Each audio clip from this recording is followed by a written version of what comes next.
ভাইপোকে চিঠি পাঠাচ্ছে, ভাইপো বলছে হ্যাঁ আমি ফাঁকা আছি সন্ধ্যাবেলা, তাহলে বললো কফি খাওয়ার জন্য চলে এসো, কফি খাওয়ার জন্য আসছে, সন্ধ্যাবেলা ভাইপোকে কফি টফি খাইয়ে বলে যাও বাড়ি চলে যাও।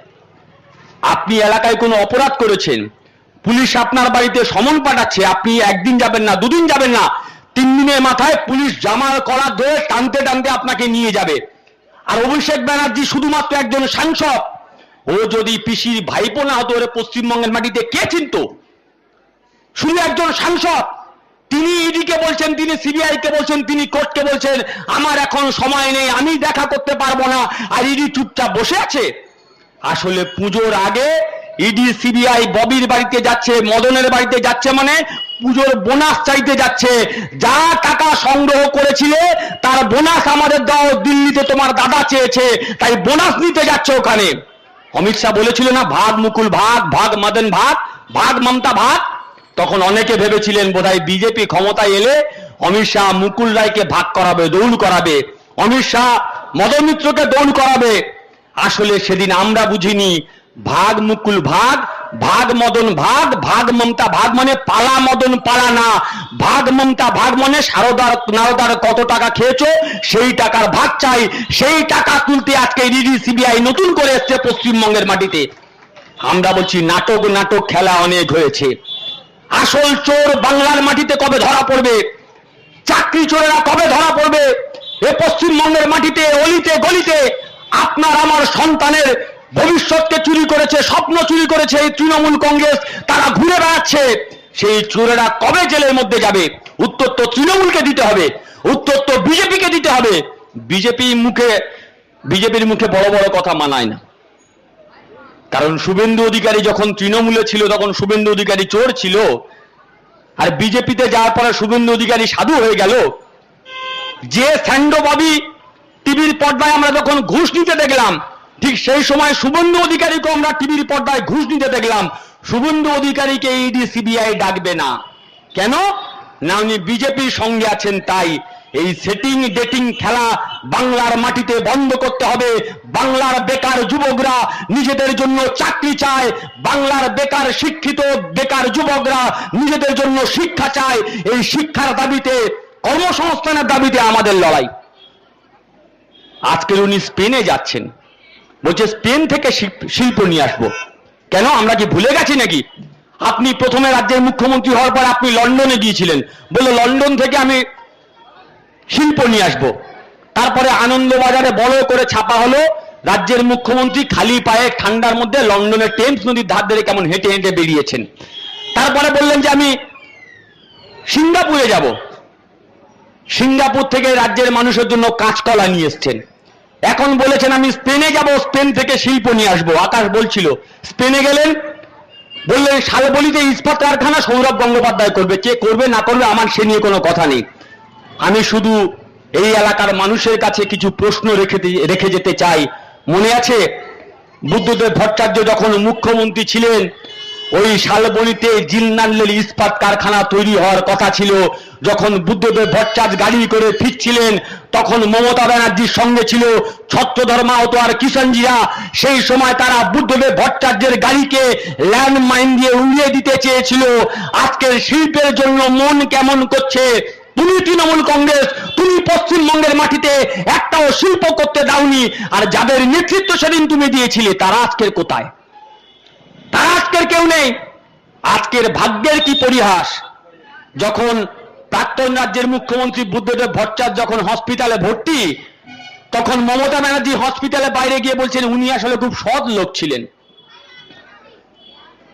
চোরের মায়ের আরো বড় বলা শুভেন্দু অধিকারী গিয়ে বললেন ওনার মতো সৎ লোক আমি জীবনে দেখিনি।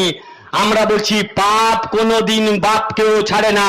সেদিন বুদ্ধদেব ভট্টাচার্য বলেছিল নন্দীগ্রামে আমাদের নামে মিথ্যা মিথ্যা কাদা ছোড়া হচ্ছে, গোটা বাংলাকে আমাদের নামে মিথ্যা অপবাদ দিয়ে অশান্ত করার চেষ্টা হচ্ছে। আপনারা প্রমাণ করে দিলেন যে সেদিন আমাদের রাজ্যের মুখ্যমন্ত্রী সত্যি কথা বলেছিলেন। তোমরা বাপ বেটা পিসি ভাইপো মিলে বাংলার মানুষের সঙ্গে জোচ্চুরি করেছো, আজকে শিল্প নিয়ে মরা কান্না কাঁদতে আসছো। আগের দিনও বলেছি যে আমরা যখন সিপিআইএমে ছিলাম আমরা তো প্রথমেই বলেছিলাম যে লক্ষ্মীর ভাণ্ডার, আমরা লক্ষ্মীর ভাণ্ডার চাই না, আমরা ভিক্ষা নয় অধিকার চাই। তো পরে তো দল বলল ভাই ভিক্ষা নয়, এটা কথাটা বলা ঠিক হবে না, এটা মানুষের মধ্যে রিয়াকশান আছে, আরও ভোট কমে যাচ্ছে। তো পরে গিয়ে আমরা বললাম ভাতা বাড়াতে হবে, আমরা টাকা বেশি করে দেবো। মানে পরোক্ষভাবে তো তৃণমূল কংগ্রেসের স্কিমের কথা বা তৃণমূল কংগ্রেসের প্রকল্পের কথা আমরা স্বীকার করে নিলাম, আমরা বেটার করবার কথা বলেছিলাম। তো ফলে অবশ্যই সেই প্রশ্ন তো আপনি নিজেই উত্তর দিয়ে দিলেন। প্রতিকূলতা আপনার নীতি নৈতিকতা নিয়ে প্রশ্ন উঠছে সোশ্যাল মিডিয়ায়, বাম কর্মী সমর্থকরা সেই প্রশ্ন তুলছে যে এত নীতি নৈতিকতার কথা বলতেন, এখন কেন তৃণমূলে গেলেন? আমার নীতি নৈতিকতা বিজেপিকে আটকাবো, ফ্যাসিস্ট শক্তিকে আটকাবো, সেই নীতি। এই যে বলছে না ডিল হয়েছে, হ্যাঁ ডিল হয়েছে। বিজেপিকে পশ্চিমবঙ্গের মাটিতে আটকাবো, বিজেপিকে ঢুকতে দেবো না, এইটাই ডিল হয়েছে আমার। এবং যারা নীতি নৈতিকতা বলছে, প্রতিকুর রহমানকে বলতে পারে, আরে আমরা তো যখন সিপিআইএমে ছিলাম তৃণমূলকে বিজেপি বলে অনেক রটিয়েছি। তৃণমূল সেটা ভুল প্রমাণ করার জন্য অভিষেক ব্যানার্জি, মমতা ব্যানার্জি সুপ্রিম কোর্টে গেলেন। আর প্রতিদিন তৃণমূল কংগ্রেস সিপিআইএমকে বলছে বিজেপির বি টিম, তোমার ভোট ট্রান্সফার করেছো, সেটা প্রমাণ করার জন্য মোহাম্মদ সেলিম হুমায়ুনের সঙ্গে বসলেন। সেটা প্রমাণ করার জন্য মোহাম্মদ সেলিম ওয়েলফেয়ার পার্টির নেতাদের নিয়ে এসে আলিমুদ্দিনে মিটিং করলেন। সেটা প্রমাণ করবার জন্য এসডিপিআইয়ের মতো প্রকাশ্য সভাতে সিপিএমের প্রতিনিধি পাঠাচ্ছেন। তো ফলে পরিষ্কার হয়ে গেছে কে কোন ডিল করেছে।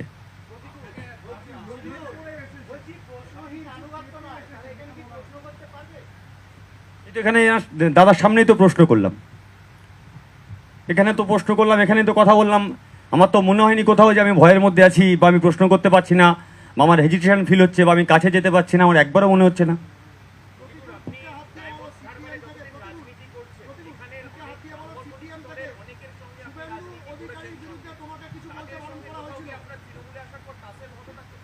একদমই টাসেল হবে না। আরে লড়াই তো রাজনীতির লড়াই। এই যে গতকাল থেকে বললো যারা তোমার মেরেছিল তুমি তাদের সঙ্গে গেছো, গতকাল থেকে ফেসবুকে ডটাচ্ছে। যারা আমাকে বলছে, আমি তাদের কাছে প্রশ্ন করবো, আমি মার খেয়েছিলাম কাদের জন্য? আমি তো মার খেয়েছিলাম তোমাদের জন্য। তোমরা তো আমাকে ঠেলে দূরে সরিয়ে দিয়েছো, আমি তো থাকতে চেয়েছিলাম।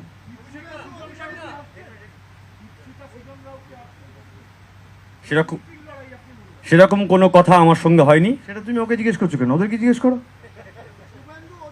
তবে এটুকু বলতে পারি, দলে দম বন্ধ করা পরিস্থিতির মধ্যে অনেকেই মুখ খোলা শুরু করেছে। হয়তো আমি রাজপ্রাসাদের বাইরে এসে জিজ্ঞেস করেছি, রাজা একটু থামুন। ওই প্রসাদের মধ্যে ঘুমন্ত শিশু জেগে উঠেছে, প্রশ্ন করে, রাজা তোর কাপড় কোথায়?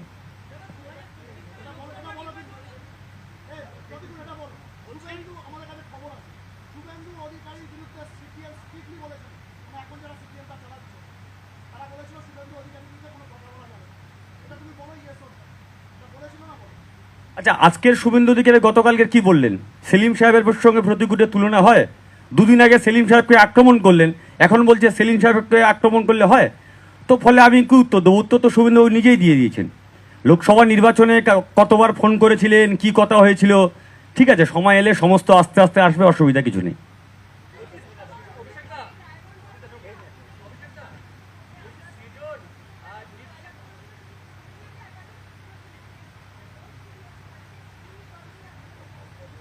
আচ্ছা, আমাকে 1 মাস আগে ভোটে দাঁড় করানো হয়েছে, সবাই জানে আমি হারবো। তো আমি কি বলতাম? আমি হেরে গেছি, আমার সাংগঠনিক শক্তি নেই, আমি ডায়মন্ড হারবারে ক্যান্ডিডেট দিতে পারিনি, আমার কাছে বেস্ট অপশন ছিল, এটাই বলা ভোট লুট হয়েছে না?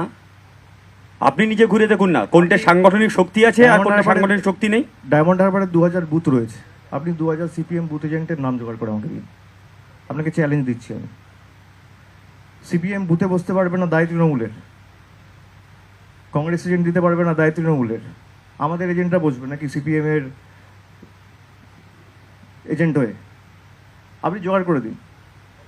তো লগবুক থাকে, তো স্ক্রুটিনির সময় থাকে, ভোটের পরের দিন সবাইকে যেতে হয়, ইলেকশন এজেন্ট থাকে। আপনি যান না, জোগাড় করে দিন আমাকে। আমি ডায়মন্ড হারবার ছেড়ে দিন, যে কোনো একটা লোকসভা বেছে নিন, 2000 এজেন্ট বার করে দিন, ওই মুর্শিদাবাদ মালদা ছাড়া।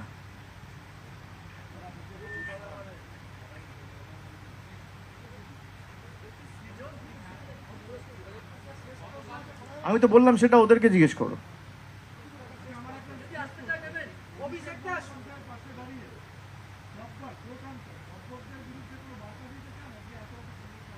আমি কোনো ব্যক্তি আক্রমণ করতে চাই না। আমার দলের অভ্যন্তরে যারা দম বন্ধ করেছিল, সেই দম বন্ধ অবস্থা থেকে আমি নিঃশ্বাস নিতে এসেছি। তো বলে আজকের থেকে আমার নতুন জার্নি শুরু হয়েছে। তো সেইখান থেকে যা লড়াই হবে, রাজনৈতিকভাবেই লড়াই হবে, ব্যক্তিগত আক্রমণ আমি করতে চাই না।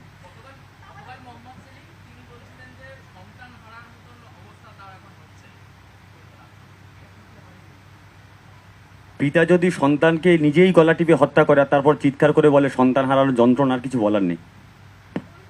আমার সোকল পিতা, আপনি ভালো থাকবেন। আমি অনেকবার করে বলেছিলাম পিতা আমার সঙ্গে কথা বলুন, বাবা কথা বলুন, বাবা কথা বলেননি, দরজাও খোলেননি। অভিষেকটা আপনারা এত শক্তিশালী সংগঠন, এত রাজ্য জুড়ে রয়েছেন, তারপরেও একটা শূন্য হয়ে যাওয়া দল থেকে কেন নেতা নিতে হলো আপনাদের? সব থেকে বেশি কষ্ট তো আপনার হচ্ছে দেখছি। আপনার গায়ে লাগছে? আপনি কি তৃণমূল করেন নাকি? বামেরাই অভিযোগ করছে, কে অভিযোগ করছে? বামেরাই প্রশ্নগুলো সোশ্যাল মিডিয়ায় করছে। তো সোশ্যাল মিডিয়া উত্তর নিতে বলবেন। যেদিনকে সামনাসামনি এসে প্রশ্ন করবে সেদিনকে উত্তর চাইবেন। যে যদি কেউ আসতে চায় তৃণমূলে, ভালো লোকেরা, আমি সুযোগ দেবো না? তরুণ প্রজন্মের কোনো প্রতিনিধি আসতে চাইলে আমি সুযোগ দেবো না তাদেরকে দলে ঢুকে মানুষের জন্য কাজ করার? এত গায়ে জ্বালা কেন? আর আপনাদের এত গায়ে লাগছে কেন দু চারজনের? সোশ্যাল মিডিয়ায় প্রশ্ন করছে, সোশ্যাল মিডিয়া না করে ঝান্ডাটা নিয়ে রাস্তায় নামুন। সোশ্যাল মিডিয়ায় থাকলে 4 থেকে 2% হবেন, আর রাস্তায় ঝান্ডাটা নিয়ে নামলে 4 থেকে 5 হওয়ার সম্ভাবনা রয়েছে। আপনারা নিজেও বলছেন সোশ্যাল মিডিয়ায় প্রশ্ন করছে, আরে প্রশ্নটা তো সামনে এসে করো।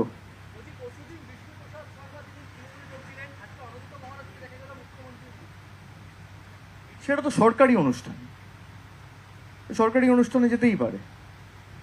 সেটা আজকে শুধু প্রতিযোগিতায় জয়েন করলেন, অন্য কেউ জয়েন করলেন? আজকে শুধু প্রতিযোগিতায় জয়েন করলেন, অন্য কেউ জয়েন করলেন?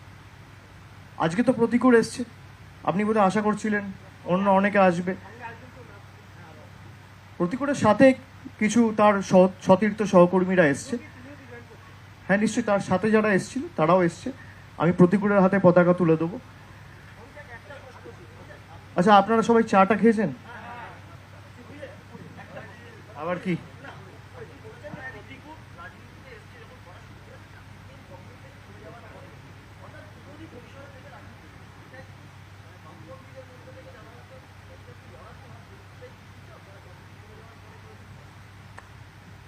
দেখুন, আমরা বিগত দিনে যাদেরকে দেখেছি সামনে মাঠে ময়দানে লড়াই করছে, আমি বলেছি প্রতিকূল তাদের মধ্যে অন্যতম। কিন্তু তাদের মধ্যেও ভালো খারাপ রয়েছে। তাদের দলের অভ্যন্তরীণ কি বিষয় আমি তো বলতে পারবো না। কিন্তু যদি কারোর মনে হয় যে এই দলে আমি 10 বছর 12 বছর কাটিয়েছি এবং আমার দাবি বা আমার কথাগুলোকে মান্যতা দেওয়া হচ্ছে না বা সাজেশনগুলো কনসিডার করা হচ্ছে না, তার যদি মনে হয় যে সিপিএম একটা ব্যক্তির দ্বারা তাদের স্বার্থ চরিতার্থ করার জন্য দলটাকে লাটে ওঠানো হচ্ছে, আমি তাদের কাছে আহ্বান জানাবো যে তারা সেই দল ছেড়ে সময় নষ্ট না করে মানুষের জন্য কাজ করে। এবং তৃণমূল বলে না, তাদের যদি মনে হয় অন্য দলে যাওয়ার, তারা যেতে পারে, সেই সুযোগও তাদের কাছে আছে। আমি যেহেতু একটা দলে রয়েছি এবং আমি দলের সাধারণ সম্পাদক, আমি এই দলের সাংসদ, আমার এটা অধিকার যে আমার দলে আমি চাইবো তারা আসুক এবং মানুষের জন্য কাজ করার সুযোগ পাক। কিন্তু যে কজন মাঠে ময়দানে লড়াই করেছে বা চাওয়া পাওয়ার রাজনীতি যারা করেনি, যাদের রাজনীতি থেকে পাওয়ার কিছু নেই, যাদের কোনো স্বার্থ নেই, যারা স্বার্থ সিদ্ধির জন্য রাজনীতিতে আসেনি, তাদের মধ্যে আমি মনে করি প্রতিকূল অন্যতম। এবং আমি খুব খুশি হয়েছি ও আজকে এসছে, তাই আমি ওকে ধন্যবাদ জানাই।